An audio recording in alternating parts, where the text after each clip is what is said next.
வத்த குழம்பு பேஸ்ட். அதோட ரேட்டுமே வந்து பாத்தீங்கன்னா ஒன்னு வந்து 85 ரூபாய்க்கு சார்ஜ் பண்றாங்க. Buy one get one free ஆஃபரும் இருக்கு. சோ நீங்க என்ன வாங்குறீங்களோ அதே இன்னொரு பேக்கும் உங்க ஃப்ரீயா தராங்க. சோ 1+1 ஆஃபர் இப்போ போயிட்டு இருக்கு. பேக்கேஜிங் பத்தி சொல்லணும்னா பேக்கிங் வந்து ரொம்பவே நல்லா இருக்கு. ரவுண்டா ஒரு பிளாஸ்டிக் கண்டெய்னர்ல கொடுத்திருக்காங்க. அண்ட் ஃபர்ஸ்டே சொன்ன மாதிரி 1+1 ஆஃபர் இருக்கு. அண்ட் இதுக்குள்ள உங்களுக்கு ஒயிட் கலர்ல இந்த மாதிரி சீல் கொடுத்திருக்காங்க. அதை உடனே நம்ம கையில ஈஸியா எடுத்துடலாம்.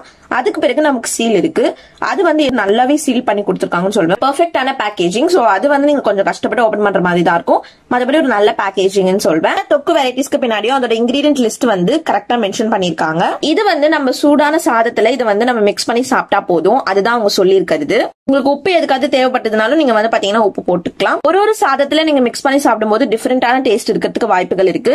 பாஸ்மதி அரிசியில ஒரு மாதிரி இருக்கும், பச்சரிசியில ஒரு மாதிரி இருக்கும், புழுங்கல் அரிசியில ஒரு மாதிரி இருக்கும். சோ நாங்க வந்து புழுங்கல் அரிசியிலே நல்ல குவாலிட்டி அரிசி அதுதான் எடுத்திருக்கோம். வத்த குழம்பு ட்ரை பண்ணலாம். ஸ்மெல் வந்து பாத்தீங்கன்னா எக்ஸாக்டா அந்த ஒரு வத்த குழம்பு வாசனை தான் வருது. இந்த தொக்குல வந்து பாத்தீங்கன்னா சுண்டக்காய் வத்தல், கத்திரிக்காய் வத்தல் எல்லாமே போட்டிருக்காங்க. இதோட டேஸ்ட் வந்து பாத்தீங்கன்னா வத்த குழம்பு மாதிரியே தான் இருக்கு ஓரளவுக்கு. மத்த தொக்கை விட இது ரொம்பவே கலர்ஃபுல்லா இருக்கு அப்படின்னு சொல்லுவேன். டேஸ்ட்லாம் வத்த குழம்பு மாதிரியே நல்லா இருக்கு. தேங்க்யூ சோ மச் இந்த வீடியோ பார்த்ததுக்கு. உங்களை நான் நெக்ஸ்ட் வீடியோல பாக்குறேன். அது வரைக்கும் be positive and spread positivity. Tata.